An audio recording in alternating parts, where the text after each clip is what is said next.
We'll call the Planning Commission meeting to order for the city of Coalinga. Please join me in the Pledge of Allegiance. Ready? So I pledge allegiance to the flag of the United States of America and to the republic for which it stands, one nation, under God, indivisible, with liberty and justice for all. Sean, any changes to the agenda? I do not, Chairman.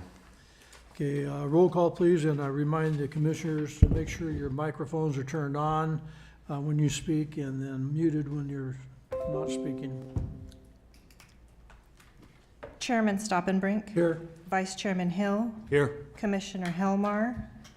Commissioner Papietro. Here. Commissioner Yaden. Here.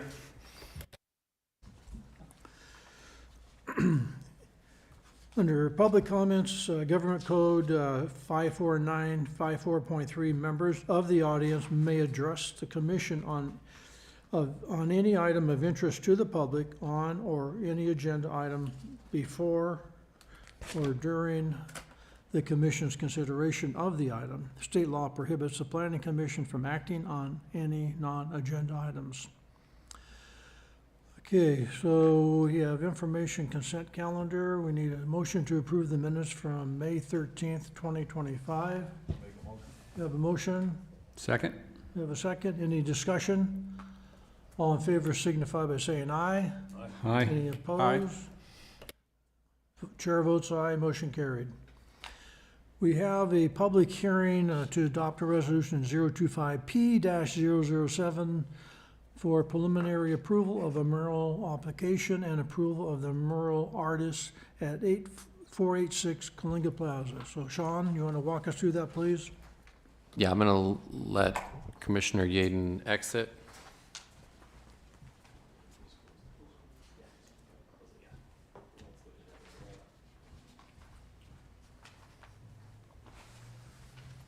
He's married to the applicant, so he's recused himself from the decision on the.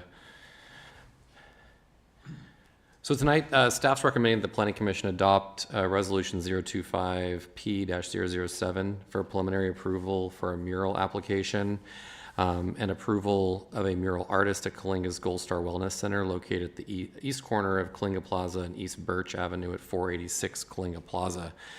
On May 22nd, Coalinga, we received a mural application to utilize the west-facing wall of the Coalinga Gold Star Wellness Center located at the east corner of Coalinga Plaza and Birch. The project site is a 0.19 acre lot developed with Gathering Hall, which is Coalinga's Gold Star Wellness Center. I think they're relocating. However, they are still wanting to move forward. They're still in contact with the property owner to undertake the mural project. So even though you may be aware that they are moving locations, I think with the Presbyterian Church, right? But they're still wanting to move forward with this project, even though this was under application during their move. So the applicant received a grant from the Fresno Arts Council for a Rural Arts Access Fund to paint a mural on their building.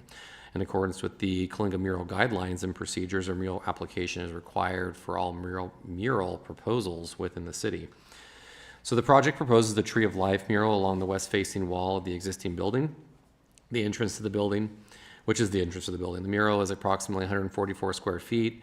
That encapsulates the front double doors to the trim around the upper windows and the front side panels.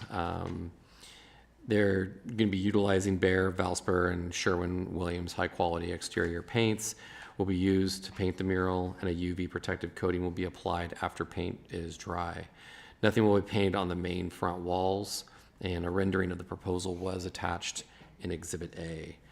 So with that, we kind of go through in the mural guidelines, we kind of analyze all of the guidelines. This may be the first time the commission's seen a application for a mural. The council did approve some mural guidelines quite a few years ago in anticipation of trying to encourage folks to, propose murals throughout the community, but also kind of regulate the process and the oversight in terms of the what's being painted, making sure it's not commercial signage and make sure it's more of a mural artistic base.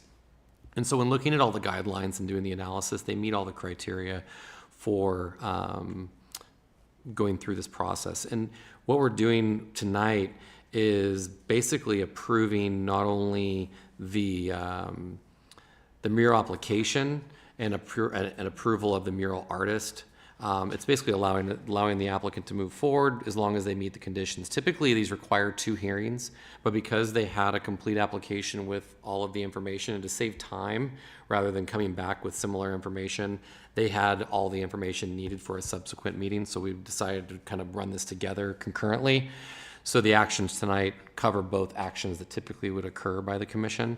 And then we've just included the conditions of approval related to additional paperwork and filings that need to be submitted to the city prior to the mural being actually drawn and painted. So with that, Tina is in the audience if you have any questions for the applicant.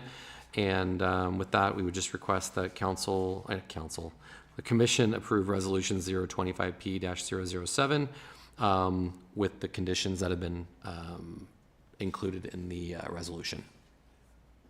Sean, has there been any concern about the conditions that the city has placed on the applicant? No, I have not heard anything from the applicant nor anyone else regarding the conditions. Okay. Commissioners, any questions for Sean before we open the public hearing? Yeah, Sean, what I'm curious of is that with the property owner being different than the applicant and relocating, whose responsibility and how long does that last to take care of that mural? Typically, when things are approved, it's on the property owner. So the property owner and the applicant kind of together are required. So in conditions, it talks about the property owner and the applicant are responsible for the ongoing maintenance. But ultimately, it's going to fall on the owner. Okay. Yeah. And the owner is accepting that responsibility from this point forward either? It's, to our understanding, the owner has accepted the conditions and the responsibility of the maintenance. Do you want to? Unless the applicant has a separate arrangement with the property owner, which we can ask Tina. Good evening. Thank you for having me. The landlords are actually 22 minutes out. They plan to be here to represent that they are taking on the responsibility of maintaining it after we've moved out and whoever else rents the building. So they have agreed, and they are in supportive of it, changing the image of the mortuary to a new facility for the community to use. So they are in agreement, and they're very excited about it. Okay, thank you. Yeah, I'm very supportive of the project. I think it's a great project for the community.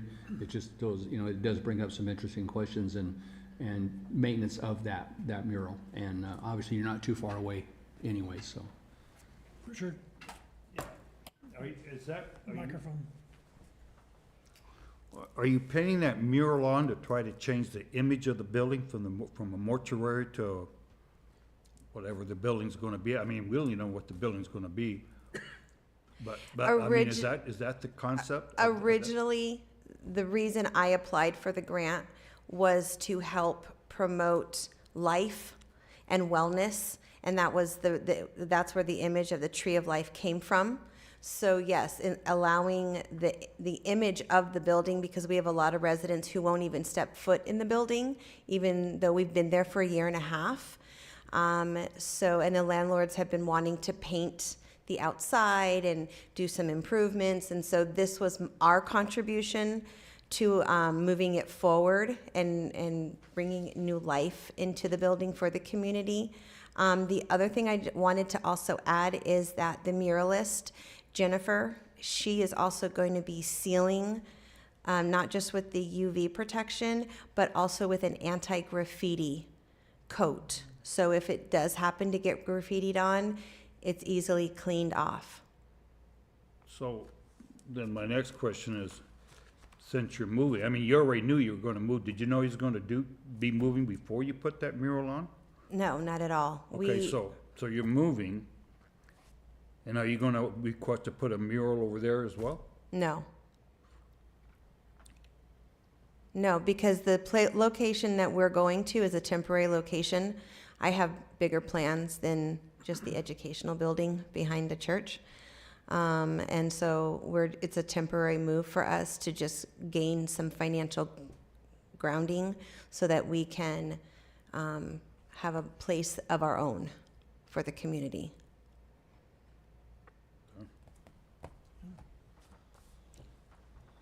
Okay, at this time, I'd like to open the public hearing and ask anybody who'd like to speak in favor or against this, please come forward and state your name for the record. Danny, the wrong, Come up to the microphone. What is the mural subject about? So the mural subject is a tree of life.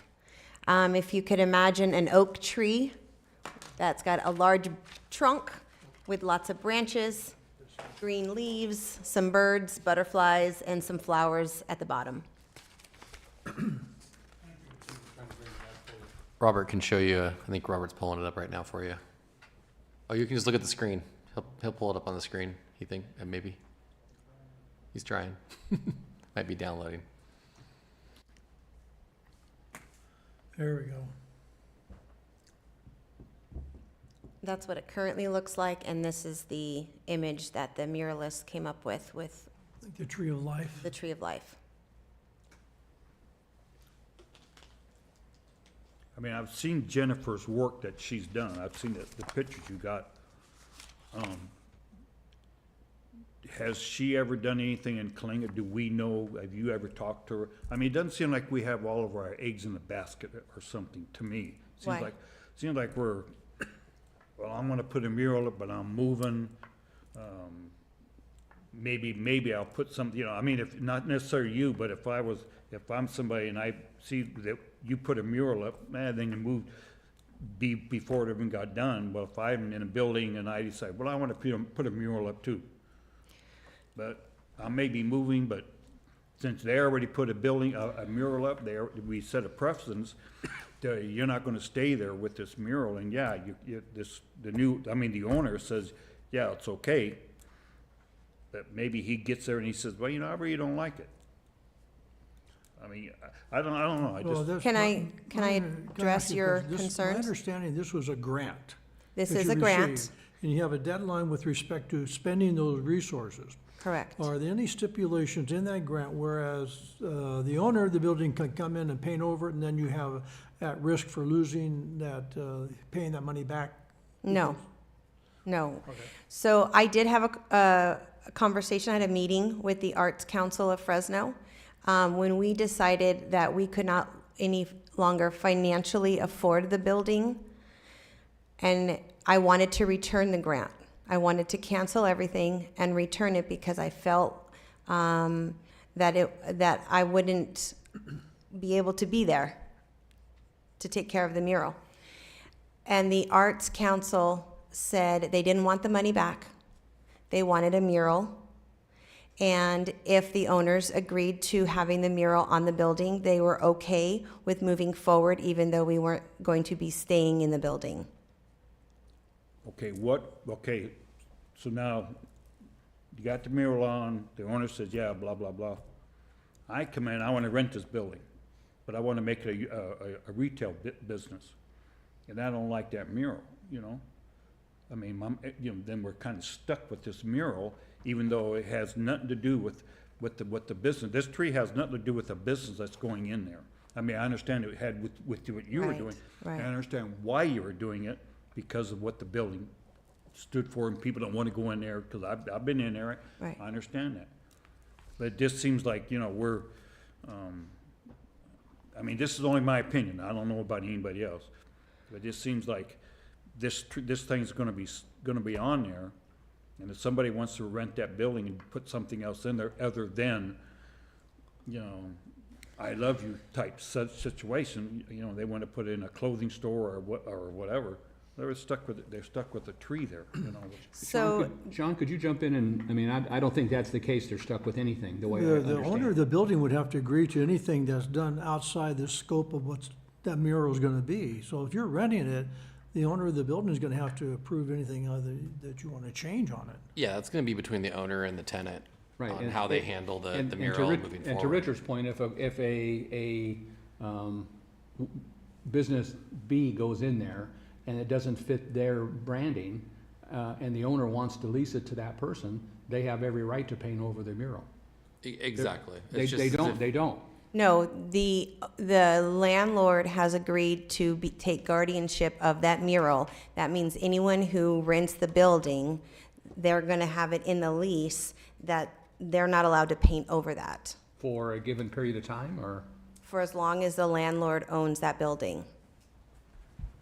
So that's part of us moving forward, is that and they're coming tonight, is the landlords have agreed to take guardianship over that. So even though I'm still gonna be managing this grant until it's finished, but they are gonna be responsible for maintaining it and keeping it up and keeping it there, no matter who rents it.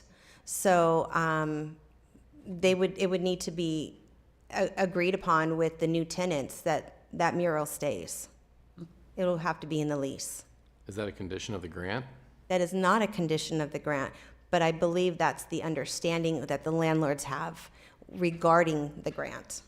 But you can see where, if I come in and rent that building, and that would not fit into my, my business if I was, I'm not saying I'm going to, but if I'm a retail or a jewelry store or whatever, that thing is not gonna fit into, most businesses, that's not gonna fit into it, I mean, I don't have anything, I know what the tree of life is, I understand that. But that, that mural, that is people are gonna be stuck with that if they wanna rent that building. So now people will say, well, if I'm stuck with that, I'm not gonna rent the building. So then we're gonna maybe we'll lose a business because the landlord said, no, I wanna keep that tree. So now maybe we lose a retail store or a jewelry store, whatever, something coming in there, a donut shop. But to me, that, by putting that on there, and then you're not gonna stay there, the city's stuck with the tree there, and the new owner said, yeah, I'm gonna leave it there, and blah, blah, blah. If you wanna rent it, you're stuck with that tree. I don't know, it doesn't seem quite fair to people that wanna come in there, that doesn't interest them to have that on there, I don't know. If any new tenant that goes in there is gonna go in knowing that that's the condition of rental of Not that. when they first start out, if they go to look at it, that's Now, for listen, rent, Let me talk to the owner. finish. They're gonna have that as condition of that, and therefore the tenant is gonna have to come to an understanding in the contract with the owner of the property that that's the condition, and they have to, at that point in time, make a decision if they're gonna go in or not go in. So it's gonna be up to the landlord if they wanna run the risk of not renting it because of the mural, or do something else. That's up to the landlord to make that decision. Go ahead. No, I understand that, but what I'm saying is that I come into town, or if I'm in town and I wanna rent a building, and I said, well, okay, I know that building's empty, I see a mural, I don't know the conditions, I wanna open a business. I then go talk to the owner, and he said, no, you're stuck with that. Okay, I guess I won't rent your building. What I'm saying to Dan is that you lose that business maybe because the landlord is gonna say, no, I'm gonna keep the mural. So then you lose that business maybe. Maybe not. Maybe they don't like the tree, Can I say something? Absolutely. The fact that it used to be a mortuary, the building has its own stigmatism. And before I rented it, they had it for 5 years and no one wanted to rent it. No, I understand. Okay. I understand the mortuary, people don't wanna go in because they're, they got this ghost thing, and blah, blah. I understand exactly where you're coming from. I know the deal on the building, and people are scared to go in there, they won't go in there, and blah, blah, blah. I understand that. But eventually that's gonna go away, hopefully, maybe not. I don't know. I just think, if you were staying there, yeah, I would have no problem with it, but you moving, Yeah, I don't think the commission has any business intervening in what business may or may not go in there when it's totally in the control of the owner of the building to make those decisions. So what is before us today is whether or not we're gonna approve the mural or not approve it, not what potential businesses may or may not go in or may walk away because they don't like the mural. That's not on the table tonight for us to discuss. Any other comments on before I close the public hearing? I don't think you've opened it yet, Ken, but, I did. oh, you did open it? I did Oh, I open it. thought you asked if we had any questions before you I opened it. did, then I opened it. Oh, while we're still talking. Okay, gotcha. I don't have any more questions. I know that Mr. and Mrs. Altamirano, my landlords, are here, and if you would like to ask them your questions about renting and those concerns, if that's still on the table. If not, I just wanted to introduce Maria and Luis, and we have a really great relationship. I'm sad I'm leaving, but and they're sad I'm leaving, but they have taken guardianship of the mural long before I decided that I needed to move for financial reasons. As part of the grant application, I had to have a written permission from them, and they've been on board 100% from day one. Any other comments from the public? The public hearing is open. Okay, close the public hearing. All right. Gentlemen, we have a resolution 025P-007 for consideration of the mural application for Kalinga's Gold Star Wellness Center. Chair needs a motion to move forward with this. I can still ask questions, can I, Sean, Okay. of yeah. you? So one thing I want to clarify is, because what I heard a couple different things, is the fact that there's no binding agreement with the Arts Council that it has to stay. But there's been a statement by the landowner that they're going to take over that responsibility. I'm curious, binding wise, because this would be any of these projects coming forward, because I am in favor of these projects, but I also understand that who's got to take care of those things, and not caring who rents the building. That's the least of my concern. My more concern is if who takes ownership, and what does the city have over that? There's nothing binding from the city's side in terms of how long it can be there. We're strictly approving the placement of the mural. Unless something's recorded against the property, I imagine there's nothing binding unless there's an agreement between two parties that we may not be privy to or know that compels them to keep it there. Mm-hmm. So I don't know what that arrangement is. I know they use the term guardianship. I'm not sure what that in terms means, in terms of what legal binding, that legal standing that has, in terms of the owner's responsibility of not painting over that, or if they did rent out to another tenant to allow them. That's going to be outside of our purview in terms of what the city's looking for in terms of a mural program. We're just looking to oversee the placement of the murals. Mm-hmm. So if an applicant comes in and they want to paint a mural, it may be a little bit different when we deal with public spaces or a public building, if that was something that was brought before the commission. But on someone's private property, we're going to approve the placement of it, but if they want to paint over it the next day, we're not going to stop them. Right. Cool, thank you. Well, I mean, I don't want people to think I'm against the mural. I mean, I'm not against the mural at all. I think the city needs to have more murals. I think that's a good advertisement. I think it looks good as long as it's not advertisement, as long as you're not advertising a gas station or whatever. I mean, I'm so all for the mural. My only concern was the one issue, if somebody come in. But it looks good. It's colorful. The lady, what's her name? Jennifer. She does a good job. I've seen some of her other stuff. She's a very good artist. I know the owners are I'm sure we'll keep it, naturally, but that was my only concern, was that if somebody else coming in, then we'd be painting over it, So hopefully we don't paint over it. Like Sean says, we don't have no control over that, but all murals, we need more of them. I think we need more of them, so. What's the timeline for getting this painted? I'm sorry? the timeline for getting it painted?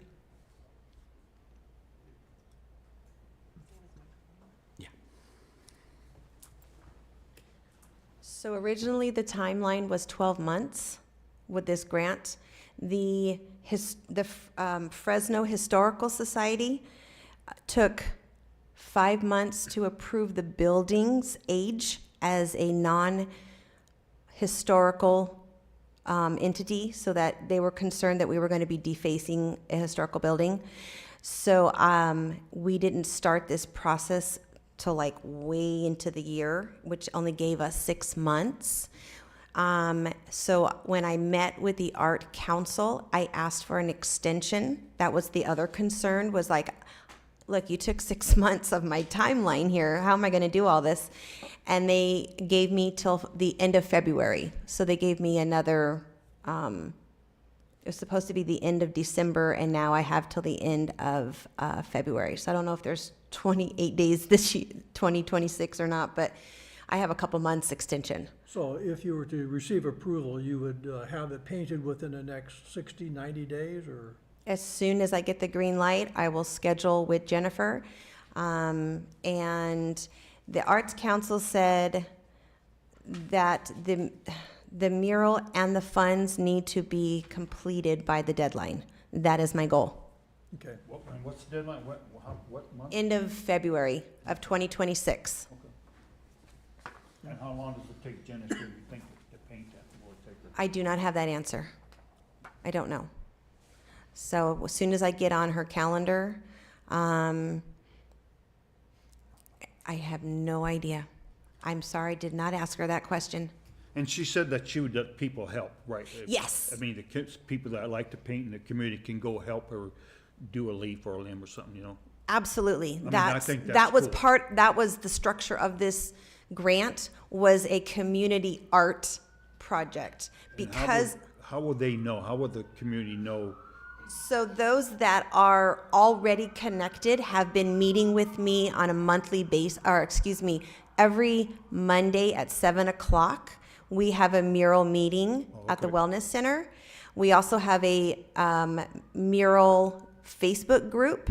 If they can't make the meeting, they get information that way. And so I put it up on our page, on our group on Facebook. Information will be, the people that have shown like interest and come to the meetings, I text them and they tell their churches and their artist friends. And so Mary Jones has also put it in the newspaper. So we've also paid for advertising and marketing through this grant to the newspaper, so that money is going locally. And so, yes, the community, and Jennifer knows that she's going to block everything up, and then we're going to have a day where people can come in and kind of paint by numbers so that they can be a part of this. Okay, no, that's cool. I mean, I think that's will be a big part too. Good discussion, commissioners. Any other questions or thoughts? Okay. No, We'll open it up for motion. Therefore, I would move that we adopt resolution number 025P-007. Second it. We have a motion, we have a second by Richard. Any other discussion? Roll call, please. Commissioner Papietro, Aye. Vice Chairman Hill, Aye. Chairman Stoppenbrink. Aye. Congratulations, go paint.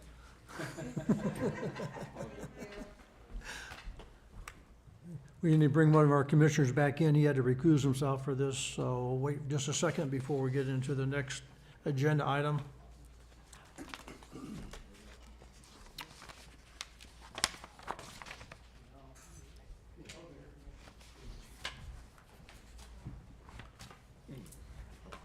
Okay. This next item, although it was announced that it was going to be a public hearing, is not a public hearing. However, I know there are individuals in the audience who would like to talk about this, and we'll let you, do so. It just won't be an official public hearing, but you're welcome to come to the podium. So we're going to be talking about the senior living facility, and Sean, I'll turn it over to you. Sure. Thanks, Chairman. And just to also make an announcement, I do have Luke, who's with Precision Civil Engineering, who's kind of one of our planning consultants that we've hired to help out with some of these projects. They've been helping with the staff reports, the analysis of these projects. So if there's any questions that I might not be able to answer, or any technical question that I might not be able to, Luke's on the line as well. So we can ask him as well if there's any questions. And I may just have Robert throw him on video here, maybe just to introduce him so you guys know who's kind of assisting me on these projects as we move forward. So I'm delegating a lot more to Luke and his team over at Precision to help me out with some of these projects, Thank you, as Sean. they are very time consuming, but they're doing a great job. And I'm seeing projects being reviewed and processed the way I like to see them, which is great. So, but tonight, staff's recommending approval of Resolution 25P-006 with conditions for site plan review and environmental review for the construction of 2 3-story buildings subject to affordability for senior citizens. This is a senior housing facility. We've got 2 3-story buildings constructed in 2 phases. It's age restricted to residents at 55 plus, earning 30 to 60% of the area median income. There's roughly about 25,743 square feet of open space, including a bocce ball court, 2 community gardens, and a dog park. It currently is seated with 71 on-site parking spaces, which is well above the 32 spaces. So this project is severely, I say overparked, but based on the standard and based on the size of the piece of property, there was room to add the appropriate parking spaces. But as we know, just from past senior projects especially, typically our basic parking standards overpark these facilities. But it will have plenty of parking, and you'll probably find that half the parking stalls may be empty. If you look at the Polk Street project that was built quite a few years ago, it's kind of a similar situation, and that actually had concessions on the parking standards. And then there's off-site improvements, which include curb, gutter, sidewalk along the project frontages. The application was submitted February 24th on the 1.52 acre vacant lot zoned for residential high density. This project is taken a long time, as you can see from February 2024. There's been a lot of transitions since then, but also the applicant has allowed us to we've made some changes and adjustments to the project over the course of the last year. A lot of it has to do with how they finance these projects, as the majority of the commissioners have been on, I think, and we've done affordable projects in the past. You understand the nuances and the complexities of the financing on these projects. And so the state and the feds like to change the rules a lot on everyone. And so sometimes it requires them to make changes to their actual project itself to make it more attractive to that type of program or the changes in those programs. So the project meets all the development regulations for residential high density, including height, setbacks, open space, and landscaping. It's consistent with the general plan goals for housing variety, neighborhood quality, and community connectivity. In terms of design features and their compliance, there's definitely the attractive architecture with balconies, facade detailing, and variable roof forms to avoid the bulk. It includes wrought iron fencing perimeter as well. Landscaping covers 69% of paved areas for shade and aesthetics.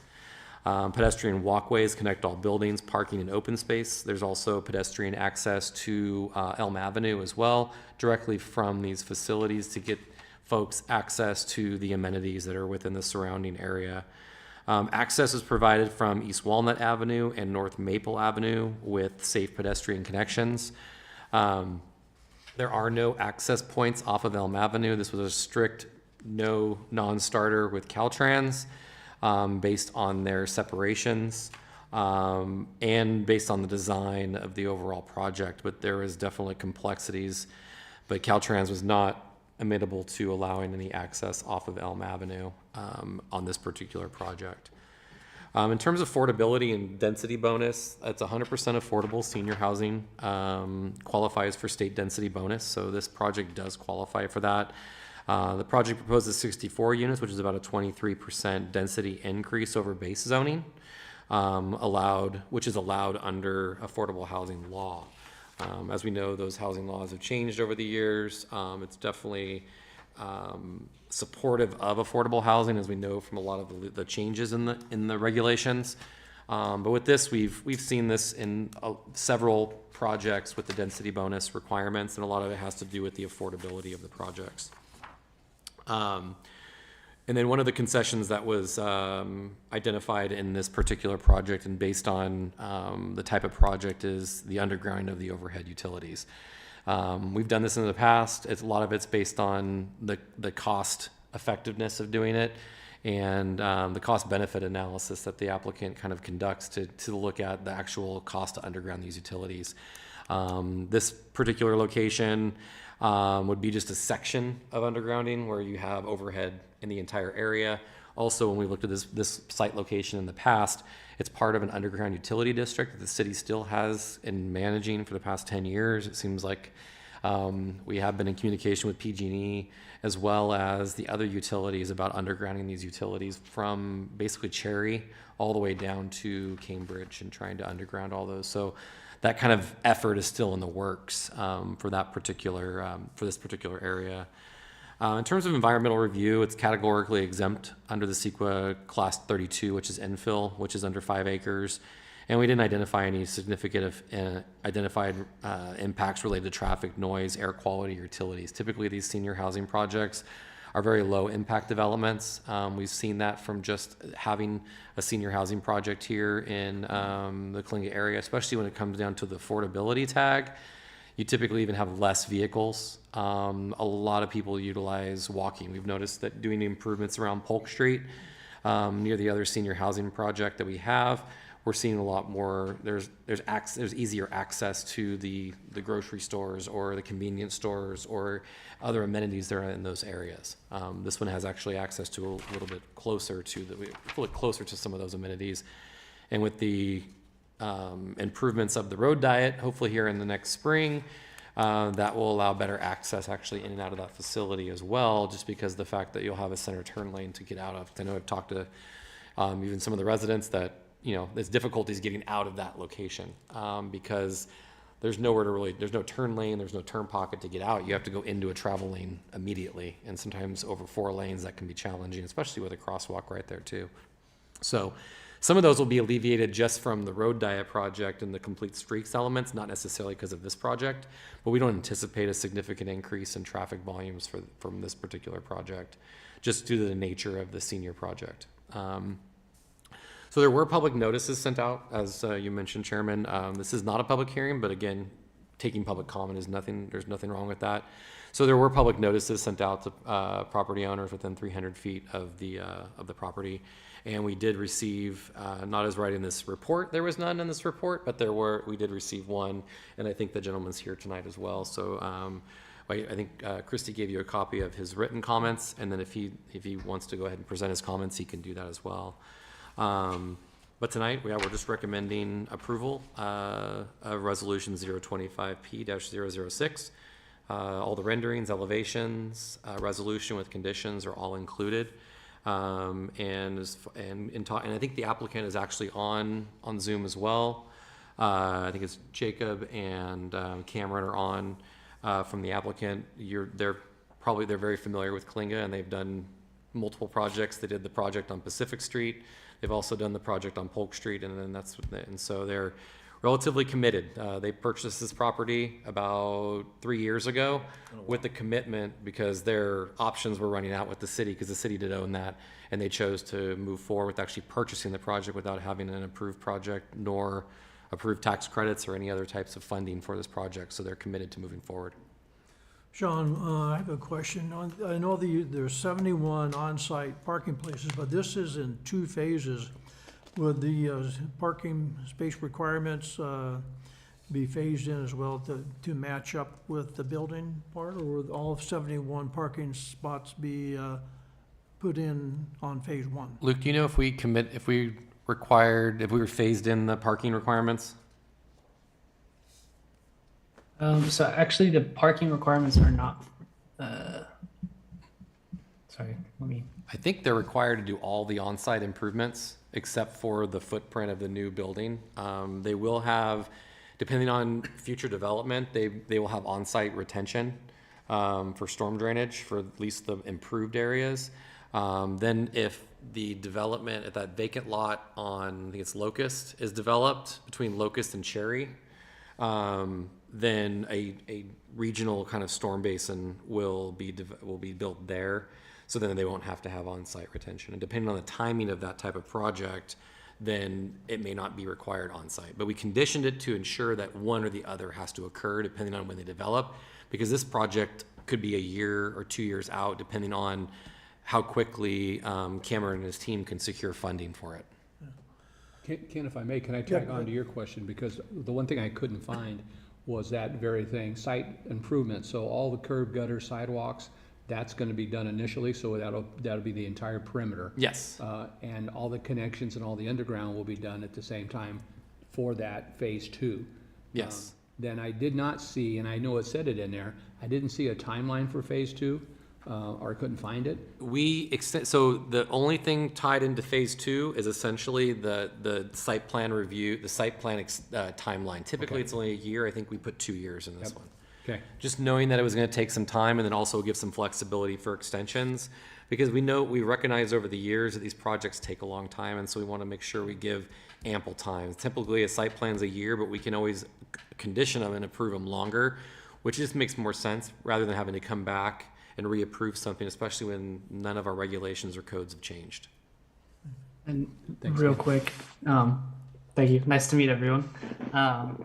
The phase line shown on the site plan, it's phase 2 is only located where the building B is located. Phase 1 is everything around that, so that includes parking, that includes the drive approaches, that includes the sidewalks, etc. Okay, thank you. Any other questions from the commissioners, Sean? One of mine is this, because it's come up with the public, that people out who talked to me about it. I mean, have we done a complete search of, you know, that the sewer is gonna be able to maintain the additional, you know, sewer outlet? And what about the water? I mean, all that's been accounted for? Yeah. Usage and everything? Yeah, we're not in need of, we don't have any issues on impact to water or sewer for this development. These are very relatively low impact developments, but also we do have capacity. We analyze it when we do new projects, but we also have our future growth areas. Any infill is typically not going to impact any type of sewer capacity or water capacity. We typically look at it and analyze it even in more depth when we do look at larger scale master plan projects. And then also look at anything that, you know, basically annexes outside the existing city limits. But typically the wastewater is in a good place. And as we know, water can fluctuate, right? But in terms of water availability, these types of projects aren't going to affect it. And right now, water's in good standing. And then the other thing is the egress and egress out. There's only basically really one way into this place, and that's off of Walnut, right? So if there's an emergency or something happens, the people that live in Walnut and, what's the other cross street there? Maple? Maple. People, yeah. They're all trying to get out through Walnut, and the people in that apartment are trying to get out Walnut. Is that, I mean, has that been taken into Yeah, I mean, If there's an it's been emergency high density earthquake. residential since the general plan was adopted, so it was analyzed as high density in terms of all of those situations. But access wise, yeah, it's kind of a funky location. I mean, in an emergency situation, you have a couple access points to get out. I mean, you can go through those apartments if you had to. So it does connect somewhere. It's not a thoroughfare or an actual street. But in reality, yeah, I mean, it's not going to cause any additional undue stress in that area by adding those units there. Okay, I know there's members in the audience. I'd like to invite you to come forward and speak to the commission about this project. If you would like to, please come up to the microphone up here. Thank you. Again, this is not a public hearing, but I know that you're here for this project, so go ahead, Mr. Allen. Thank you for hearing us out. My name is Jim Allen. I live at 355 Walnut. My primary concern was, I'm very in support of filling in vacant lots, providing more housing, cleaning up Elm Street. But we are in a very unique position where Locust, Maple, Walnut, Folsom basically has one way out.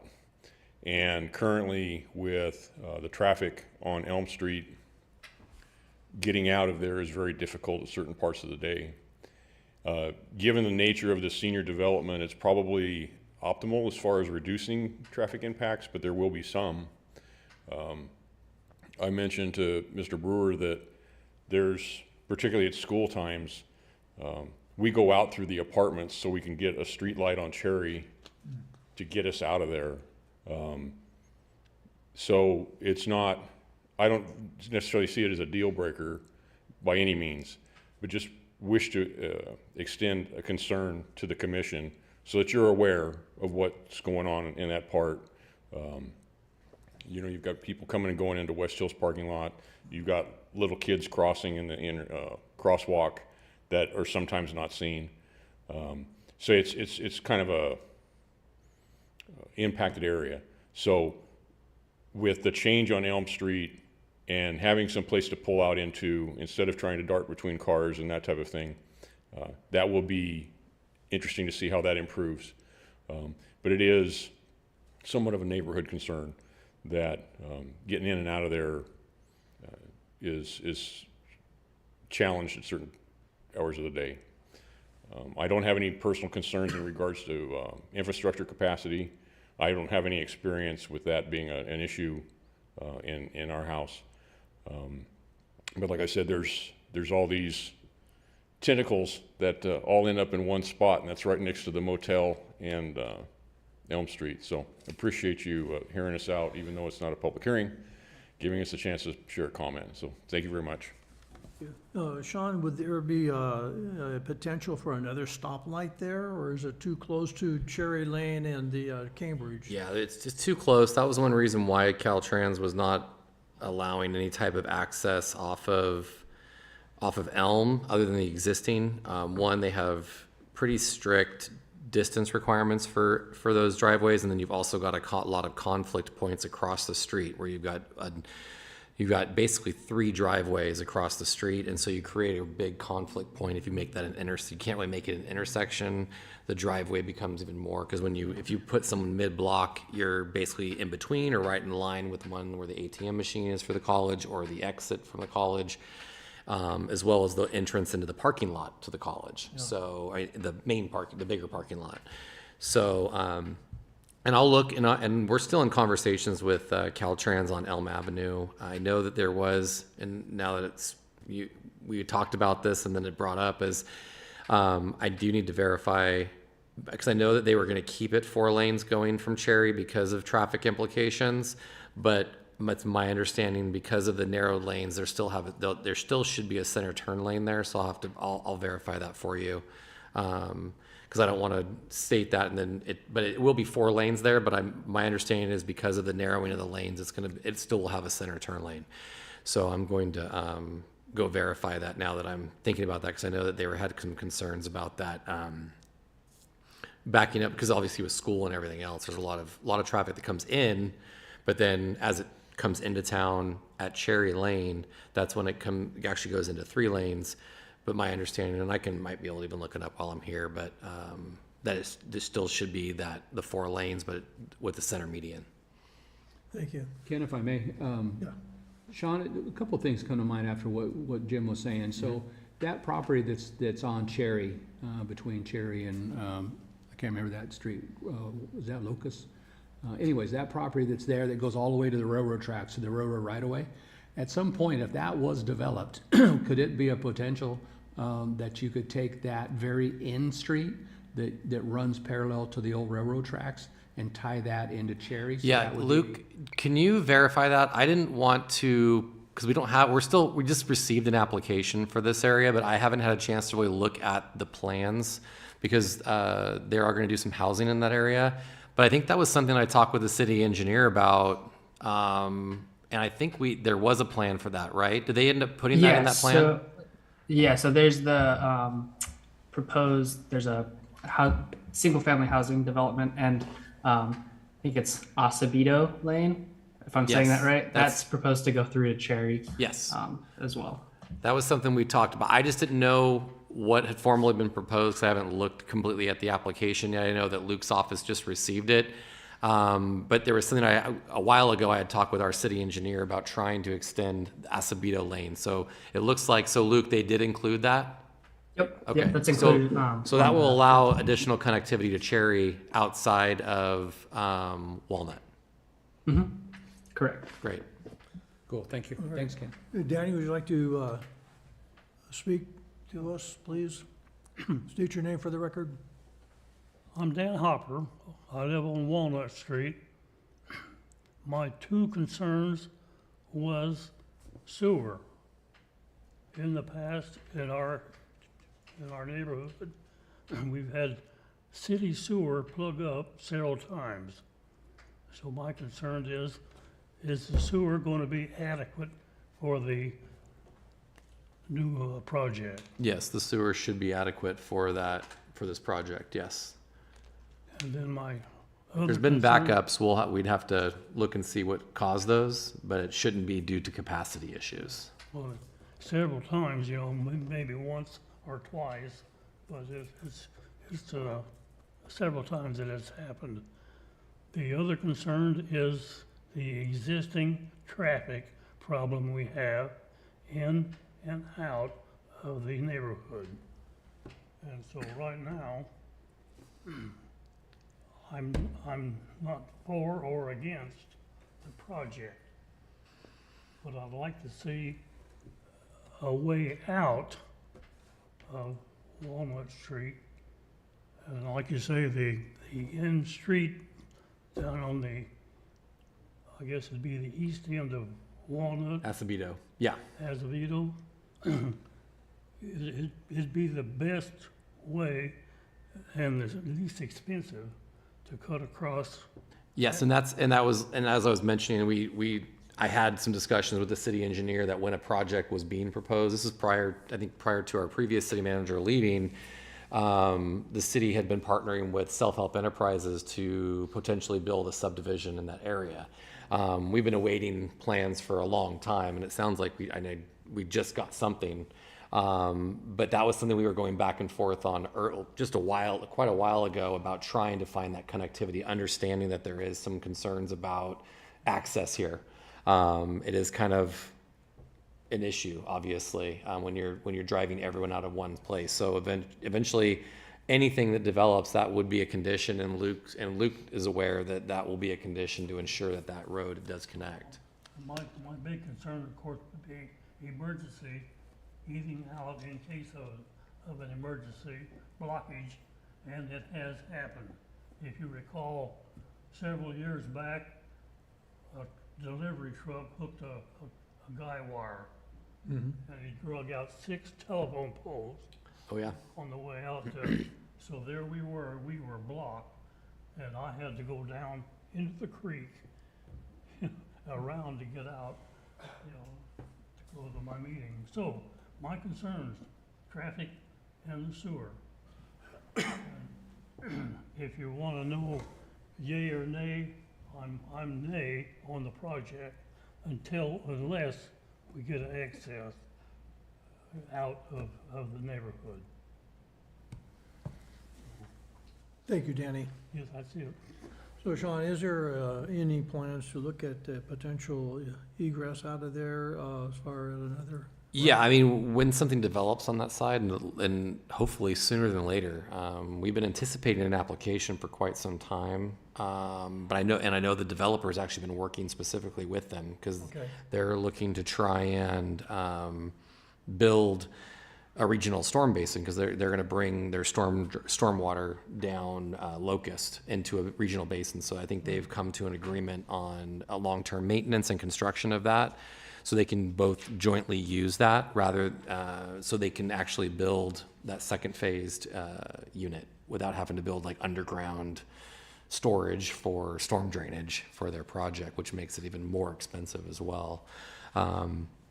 But we will be looking at that when we process the subdivision map for between Locust and Cherry to ensure there's additional connectivity, because adding additional homes was going to add a lot of extra stress on that area that we recognized. And so that, like I mentioned, the city engineer and myself have been talking that through, and just based on Luke's concurrence that it sounds like it's in the plan, so we'll make sure it's all designed and sized accordingly to be able to get that traffic from, I guess you'd say, more the eastern side of the neighborhood, to be able to utilize that to get out to Cherry and not have to go through the apartments to access the signal. So it's all on your radar with respect to the ability for the residences there to get out. Yeah, and in reality, I mean, depending on, I don't know how long this project's going to take. Sometimes subdivisions, they could move faster.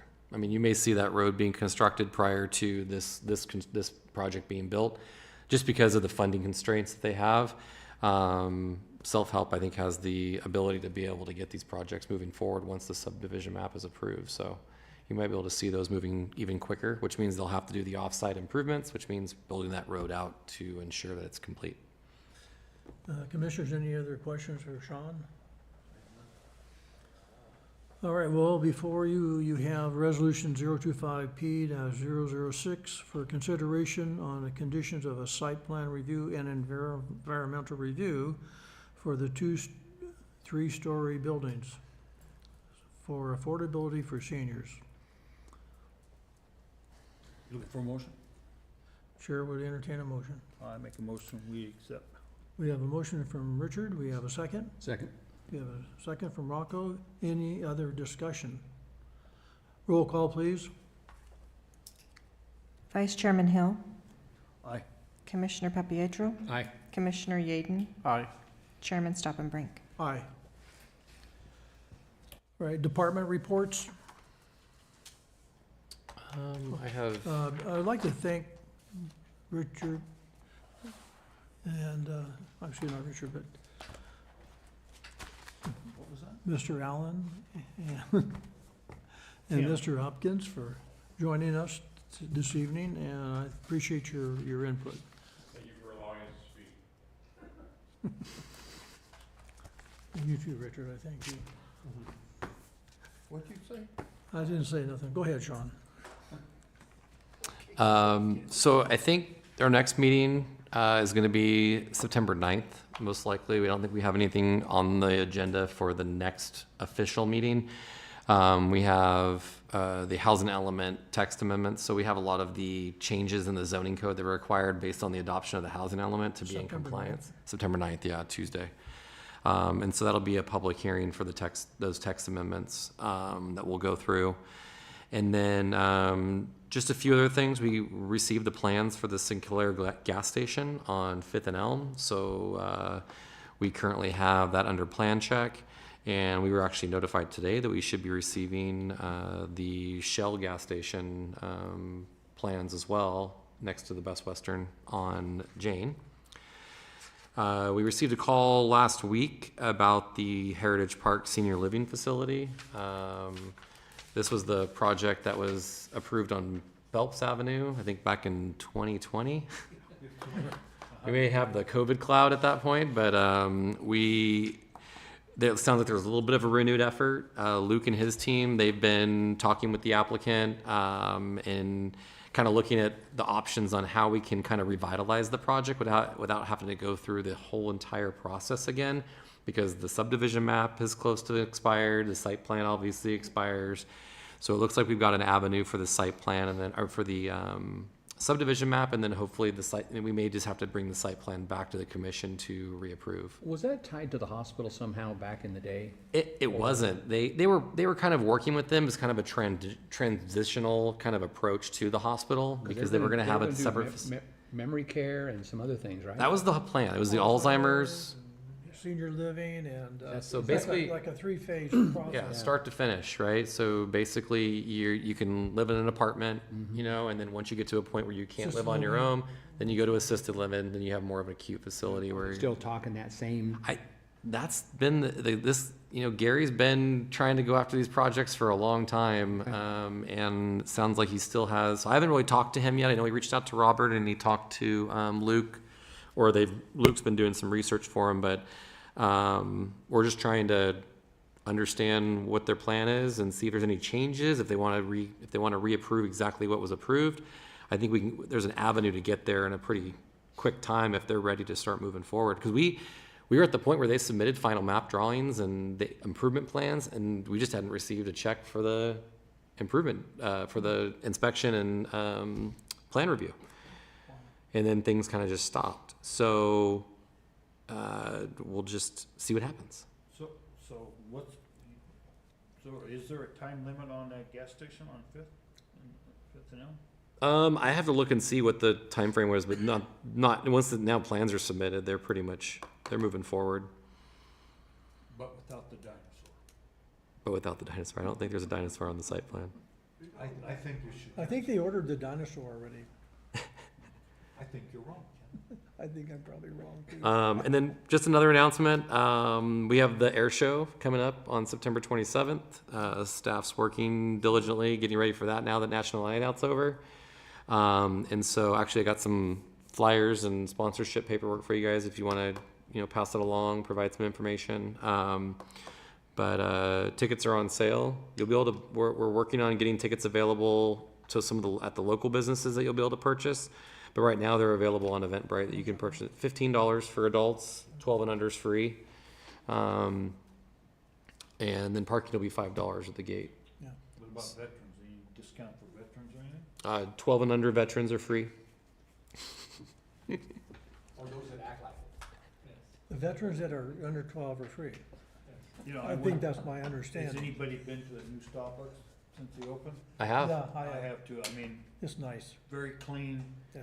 The way it's laid out, you can sit there and watch the traffic. I mean, I think that is a great building. It really showcases the community when you're coming into town. You're It right. really is a good deal for the community. Yeah, and hopefully we get enough foot traffic and busy traffic there where it'll make that next parcel, I mean, that next pad attractive for someone to That locate. ingress and that, you know, in and out there is really Yeah, tight. It's a little tight. That's If you tight. have a big truck, you're not gonna make it. So I watch guys already drive up, bloop, bloop, Yeah. 'cause it's really tight. But the building and the people there, Beautiful inside. it is. Yeah, the way the site's designed, as you guys remember from the review, is that access from Elm was supposed to be reduced. That's why it's angled driveway. So you should be coming in. That's why it's tight into the drive-through, because you're supposed to be going in through Cherry. And so I think that was one of the big things We're about. supposed to be going what? So they have that pork chop driveway for a reason on Elm, because they don't want you coming in off of Elm, turning left over traffic into the Starbucks. Okay. So they want you going to the light, turning left, and then coming in off behind the alley. Right. Because there's an access But off there's there. no- But 'Cause that's that- still a double yellow there. Oh, yeah, you can turn that one. That's a local street. They do it at Burger King every day. Yeah, Yeah. about the old Starbucks? Any rumors on that? Staying open. they're staying on for Staying open till far. 29. The district manager said that store is extremely busy and that they can support 2 stores. That's amazing that they can support two. Yeah. Well, Dutch Brothers is coming in. They're gonna be in that. In, Yeah, that won't happen. Tractor Supply area. Yeah. No, Dutch Brothers is going into the new facility right next to the new Starbucks. This is off the record, by the way. Right next to it. This is- We call it Dirties. This is not, there's no truth to this. I mean, any more word on what's? No, I've been emailing, talking to the developers. A lot of it's just the back and forth with tenants and the landlord of trying to figure out leases and what. But our group retail strategies that we contract with, they're actively talking to retailers. I know that Retail California has, if you notice, the previously, or was supposed to be Adventist built, the old Zolly Knight property. Yeah. It's now listed by them. which is the same one that built the new Starbucks. And so they have access to a lot of different retailers. So hopefully that's meaning that they've got some activity, and maybe they're going to try to attract somebody at that location as well. You heard anything about what may occupy Rite Aid once they're out of there? Have not heard anything. Retail Strategies is actively looking at repurposing it, finding different tenants. This is a nationwide hunt to find out who's going to be. I mean, there may be a few retailers that might replace them. I mean, as we know, big box stores are very difficult to fill these days. Thank you very much. So we'll see, but we've got the resources. We're actively trying to advertise and market the city. I'm hoping to have a new outreach coordinator, hopefully here soon, and to help out with that portion. That'll help out with economic development too, at least from the staff perspective, the staff side. But What about the signage out there at the hospital that we approved? Is that gonna be going up? I haven't it's seen up. it. It's up, but I don't know if it's been completed. I'll talk to Robert and find out. Well, I But don't go that way, so I didn't know if it was up. I don't know if much has changed. Yeah, I've been there a couple of times. I thought it was done, maybe not. I don't know if they've finished it, so we'll What's have the to. progress on recruiting for your replacement? It's happening. It's happening? Yep. Okay. So my old position is posted, and then the 2 new positions that the council approved as part of the budget's been posted as well. So So Ken, if I may, I was gonna say it afterwards personally, but I will say on the record, congratulations. oh, thank you. So I think you've been hanging around here for 20-plus years? I think almost 19. Okay. And Planning Commission, I think we've known each other for a long time, and it's well-deserved. Congratulations. Thank you. I appreciate it. Yeah, good job, because you've gone through the different stages. I remember when he first got, What's that, Richard? I remember when he first got Hey, we used to all hang out at Rotary together. Rotary Club, that's right. Yeah. back in the day. Well, any other staff announcement or commissioner announcements? I have none at this time. Commissioners? I All right. got none in Palm Springs, but there is none. September 9th is the next meeting. That should be the next one. You'll see public hearing notices, what, the 20th, we said? Yeah. September 9th, okay. All right, meeting adjourned at 7:07.